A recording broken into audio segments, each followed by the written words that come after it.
पाटिल, इस लड़के को हथकड़ी लगाकर गाड़ी में डालो, जल्दी करो नहीं तो यहाँ भीड़ इकट्ठा हो जाएगी। जी साहब जी। इंस्पेक्टर के आदेश पर पाटिल तुरंत अमित के हाथों में हथकड़ी लगा देता है। सर मैंने क्या किया है? मेरा गुनाह क्या है सर? मुझे क्यों गिरफ्तार कर रहे हैं? विधायक जी का ऑर्डर है कि तुम्हें एयरपोर्ट से ही उठाना है। अब तुम्हारा कुछ नहीं हो सकता बेटा, तुम बुरी तरह फंस चुके हो। कांस्टेबल पाटिल जबरदस्ती अमित को गाड़ी में बैठा देता है और तेज रफ्तार से वहां से निकल जाता है। हेलो विधायक जी, आपका काम हो गया। जैसा आपने कहा था, हमने उस लड़के को एयरपोर्ट से उठा लिया है। मेरी बात ध्यान से सुनो मनोहर, इस लड़के को किसी सुनसान जगह पर लेकर जाओ और इसका फेक एनकाउंटर करो। सर मेरे साथ पाटिल और श्याम दोनों हैं। कहीं इस लड़के के बारे में मीडिया में बता दिया तो फेक एनकाउंटर की रिकॉर्ड बाहर आ जाएगा। उसकी चिंता तुम मत करो मनोहर, उन दोनों से भी कह देना कि उन्हें यहाँ से दूसरे अलग शहरों में ट्रांसफर कर दिया जाएगा। कल से तुम सब यहाँ नहीं दिखोगे। और हाँ विधायक जी, मेरी प्रमोशन का भी ध्यान रखिएगा। उसकी चिंता तुम मत करो मनोहर, मैं देख लूंगा। और हाँ, इसके बारे में किसी को कानों कान खबर नहीं होनी चाहिए। पूरे सुनसान जंगल में इसका एनकाउंटर करना, ताकि उसकी लाश किसी को भी न मिले। ठीक है विधायक जी। सर मुझे कहाँ लेकर जा रहे हैं? सर मुझे घर जाना है। आखिर मेरी गलती क्या है सर? सुन लड़के, चुपचाप बैठा रहे। ज्यादा बोलेगा तो यहीं तुम्हारा एनकाउंटर कर दूंगा। एनकाउंटर? और वो भी मेरा गुनाह क्या है सर? आप लोग मेरे साथ ऐसा क्यों कर रहे हैं? तुम्हारे साथ ऐसा क्यों नहीं कर सकते? तुम विधायक की बेटी से शादी के सपने देख रहे हो, कभी अपना लेवल देखे हो? उसके सामने खड़े होने की औकात नहीं है तुम्हारी। विधायक जी ने तो खुद कहा था कि हम दोनों की शादी खूब धूमधाम से करेंगे, फिर ऐसा क्यों? सुन ले लड़के, तुम्हारे इन फालतू सवालों का जवाब मेरे पास नहीं है। सिर्फ एक बात कहता हूँ, अच्छे से समझ ले। तुम्हें विधायक जी के रास्ते से हटाने के लिए ही तुम्हें रास्ते से उठाया है। पाटिल, यहाँ आसपास कोई ऐसा सुनसान जंगल है क्या जहाँ इंसान तो दूर की बात है, परिंदा भी जाने से डरता हो? ऐसी जगह जहाँ रात होते ही चारों तरफ सन्नाटा छा जाए और कोई वहाँ जाने की हिम्मत ना करे। सर एक है भैरवगढ़ जंगल, उस जंगल में जाने के बाद मुझे नहीं लगता कि वहाँ से कोई वापस आ पाएगा। उसकी चिंता तुम मत करो पाटिल, तुम बस वहाँ चलो। ठीक है सर। गाड़ी तेज रफ्तार से भैरवगढ़ जंगल की ओर बढ़ रही थी। विधायक जी की बात सुनकर लग रहा था कि आज अमित का एनकाउंटर कोई नहीं रोक सकता। बस स्टैंड पर बैठा अमित का बड़ा भाई आर्यन है, जो पटना से बस पकड़कर गांव जाने वाला है। तभी आर्यन के घर से उसकी मां का फोन आता है।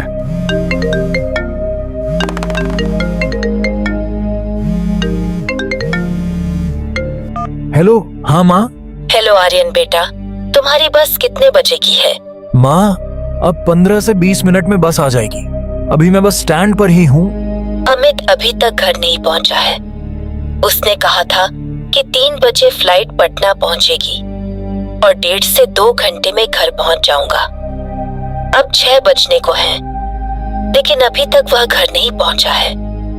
तो माँ उसे फोन करो और देखो कि अभी वो कहाँ पर है। तुम्हें तो पता है कि वह मेरा फोन नहीं उठाएगा। मैंने अमित को फोन लगाया, लेकिन बार बार उसका फोन स्विच ऑफ बता रहा है। माँ ऐसा भी तो हो सकता है कि अभी वह फ्लाइट में हो और सिग्नल ना आ रहा हो सकता है बेटा, लेकिन मेरा जी बहुत घबरा रहा है। जब से मैंने विधायक की बेटी और अमित के बारे में सुना है, तब से मुझे अमित के ऊपर खतरा महसूस हो रहा है। कैसा खतरा? विधायक जी ने तो खुद कहा था कि मैं उन दोनों की शादी करूंगा। उन्हीं की शर्त के मुताबिक अमित विदेश गया था। फिर भी मुझे विधायक की बातों पर विश्वास नहीं है। छल कपट तो उनके खून में ही है। तू एक काम कर बेटा, एयरपोर्ट जा और देख कि फ्लाइट कब आती है। अमित को भी अपने साथ लेकर आना। माँ अमित मेरे साथ नहीं आएगा। मुझे देखते ही उससे मेरा झगड़ा शुरू हो जाता है। लेकिन अगर तुम कह रही हो तो मैं एयरपोर्ट चला जाता हूँ। मेरा एक दोस्त है, मैं उसे भी साथ ले जाता हूँ। ठीक है बेटा, फोन रखती हूँ।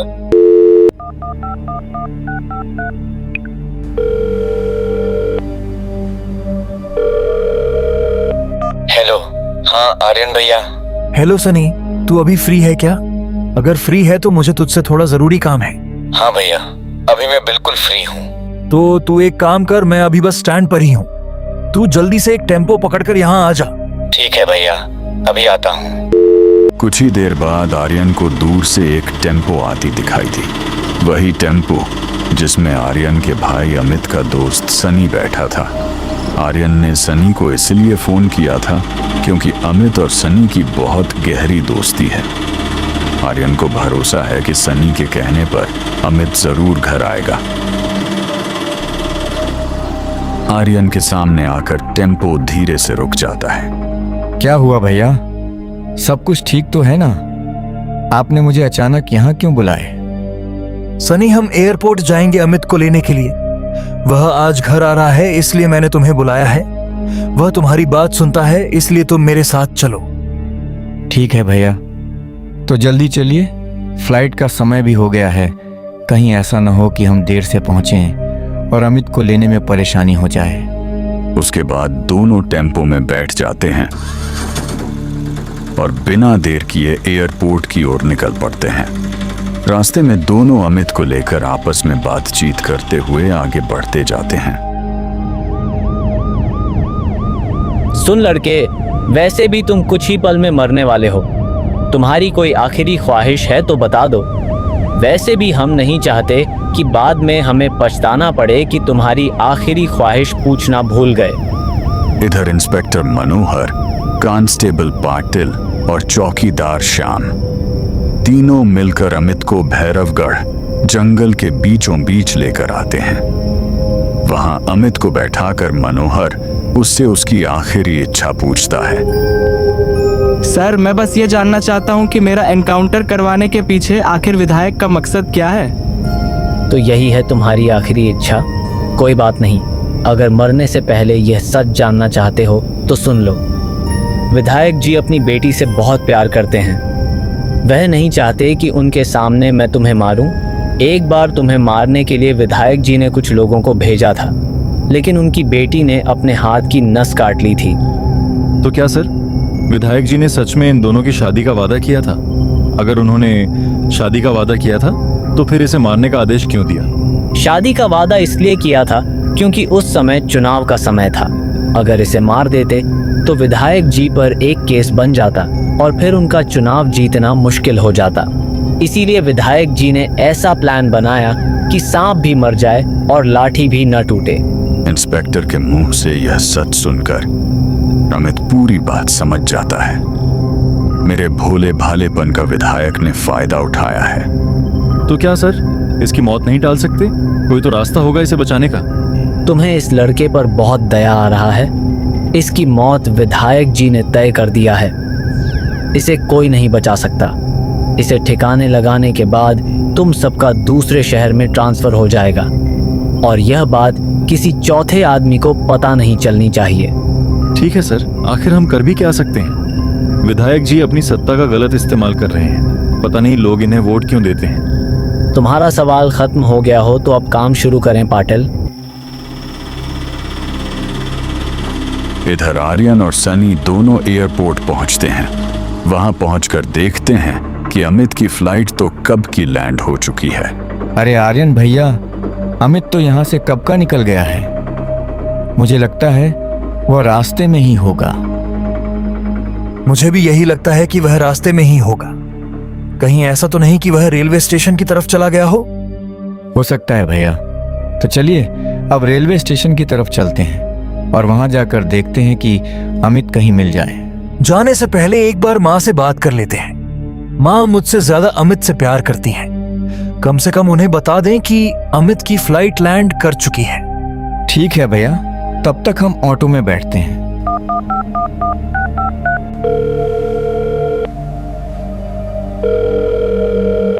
हेलो। हाँ आर्यन बेटा, अमित मिला क्या?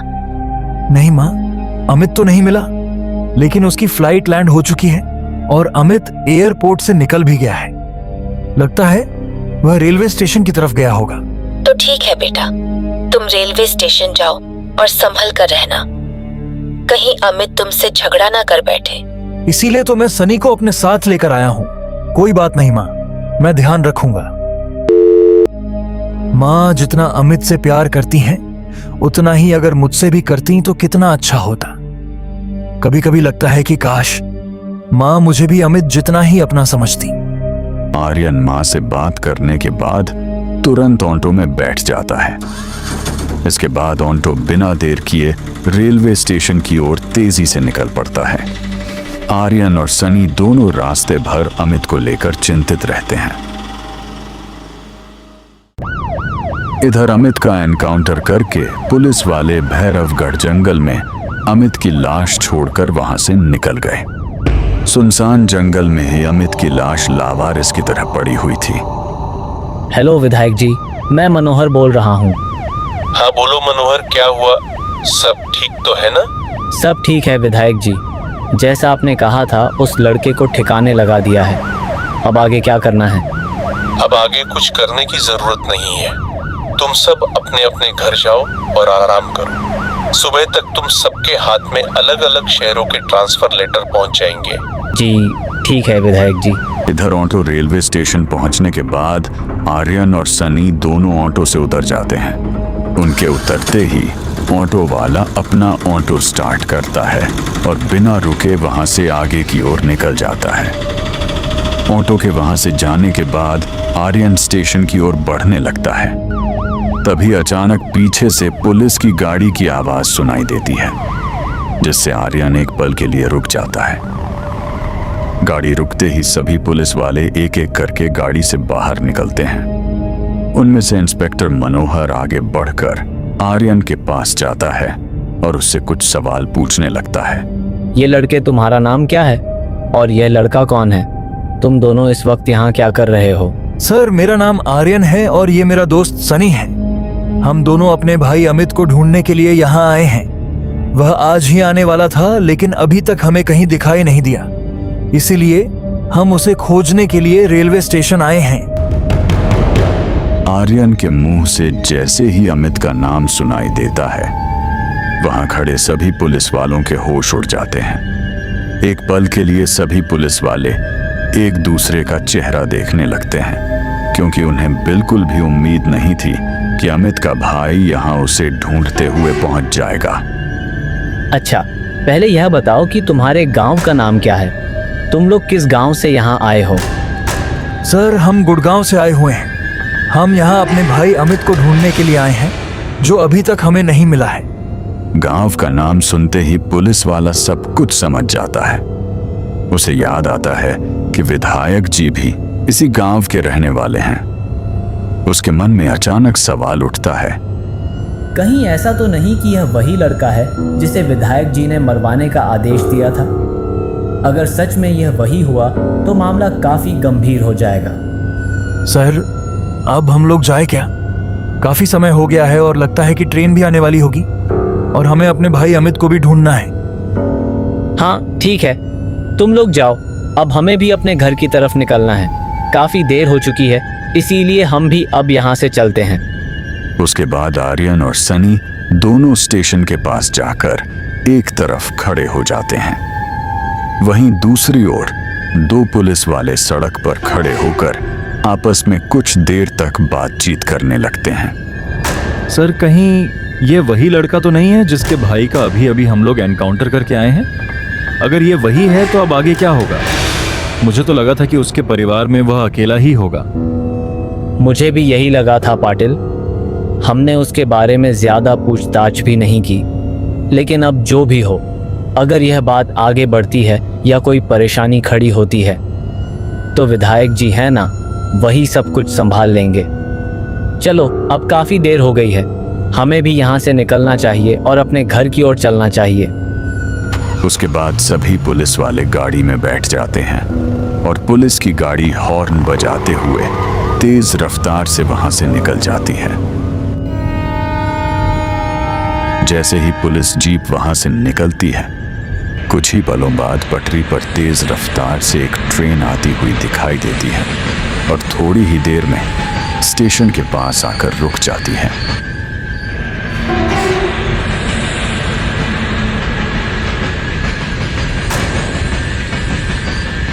ट्रेन के रुकते ही आर्यन और सनी दोनों जल्दी से ट्रेन में चढ़ जाते हैं। दोनों के चढ़ते ही ट्रेन कुछ ही पलों बाद तेज रफ्तार से वहां से निकल जाती है।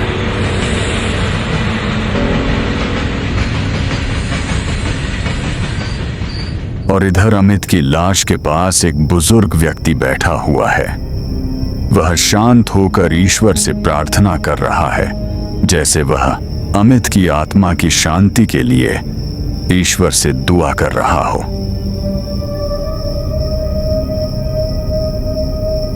कुछ समय तक ध्यान करने के बाद अचानक अमित की आत्मा उसके शरीर से बाहर निकलकर उसके सामने आकर खड़ा हो जाता है। वह कुछ पल तक अपने ही शव को देखता रहता है। बाबा, आप कौन हैं? अमित ने जैसे ही बाबा को पुकार कर आवाज लगाई, वैसे ही ध्यान में बैठे बाबा ने धीरे धीरे अपनी आंखें खोल दी। कुछ पल तक वह शांत होकर अमित की ओर देखते रहे। उसके बाद बाबा धीरे धीरे अपनी जगह से उठकर खड़े हो जाते हैं और कुछ पल तक सामने खड़े अमित की आत्मा को ध्यान से देखते रहते हैं। बाबा, आप आखिर कौन हैं? आपने अभी तक मुझे अपने बारे में कुछ बताया ही नहीं। मैं जानना चाहता हूँ कि आप इस सुनसान जगह पर क्या कर रहे हैं और आपको मेरे बारे में कैसे पता है? मैं यहीं इसी जंगल में रहता हूँ बेटा। गोली की आवाज़ सुनकर मैं यहाँ आया था, लेकिन अब कोई फायदा नहीं है।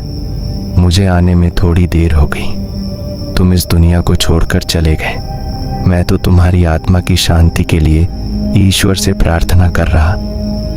मुझे शांति नहीं चाहिए बाबा, मुझे किसी की मौत चाहिए।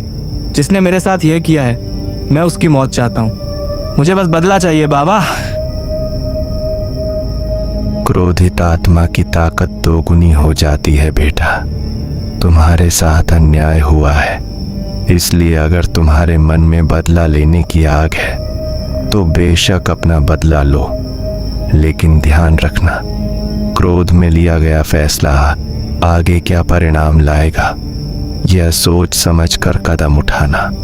जो होगा देखा जाएगा बाबा। मेरी मौत के पीछे जिन जिन लोगों का हाथ है, मैं उन सभी को ढूंढकर उनके किए का हिसाब जरूर लूंगा। अब मैं किसी को भी आसानी से नहीं छोड़ूंगा।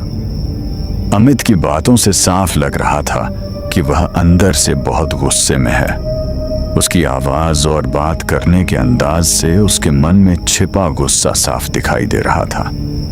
ऐसा लग रहा था जैसे उसके अंदर बदले की आग भड़क रही हो। ठीक है बेटा, अगर तुम बदला लेना ही चाहते हो तो बेशक ले सकते हो, लेकिन जो भी करना है 1 घंटे के भीतर करना, क्योंकि 1 घंटे के बाद तुम्हारी आत्मा शांत हो जाएगी। तुम्हारे अंदर का क्रोध भी धीरे धीरे शांत हो जाएगा और फिर तुम इस दुनिया से आगे बढ़ जाओगे। मतलब मेरी समझ में कुछ नहीं आया बाबा। आप आखिर कहना क्या चाहते हैं? 1 घंटे के बाद ऐसा क्या होने वाला है? अगर मैं तुम्हें अभी सब कुछ समझाने बैठ गया तो बहुत देर हो जाएगी। तुम्हारे पास समय कम है, इसलिए बेहतर होगा कि पहले तुम जो करना चाहते हो उसे कर लो। ठीक है बाबा, जैसा आप कह रहे हैं मैं वैसा ही करूंगा। इतना कहकर अमित की आत्मा धीरे धीरे वहां से गायब हो जाती है। कुछ ही पलों में उसका साया भी दिखाई देना बंद हो जाता है और उस सुनसान जंगल में फिर से चारों ओर गहरी खामोशी छा जाती है। भैया, अब तो हमारी ट्रेन से उतरने का समय भी आ गया है, लेकिन अभी तक अमित का कुछ भी पता नहीं चला। समझ में नहीं आ रहा कि वह आखिर कहाँ चला गया है और हमें अब उसे कहाँ ढूंढना चाहिए। चिंता मत करो सनी, अमित शायद हमसे नाराज होगा, इसलिए हमसे दूर रहकर ऐसा कर रहा है। तुम ज्यादा परेशान मत हो, मुझे पूरा भरोसा है कि वह हमें जल्द ही कहीं ना कहीं मिल जाएगा। दोनों ट्रेन में खड़े खड़े आपस में बात करते रहते हैं और अमित के बारे में चर्चा करते हुए यही सोच रहे होते हैं कि आखिर वह कहाँ चला गया है और अब उसे किस जगह जाकर ढूंढा जाए। ट्रेन कुछ ही देर बाद गुड़गांव स्टेशन पहुंच जाती है। स्टेशन पर पहुंचते ही ट्रेन धीरे धीरे अपनी रफ्तार कम करती है और आखिरकार प्लेटफॉर्म पर आकर रुक जाती है।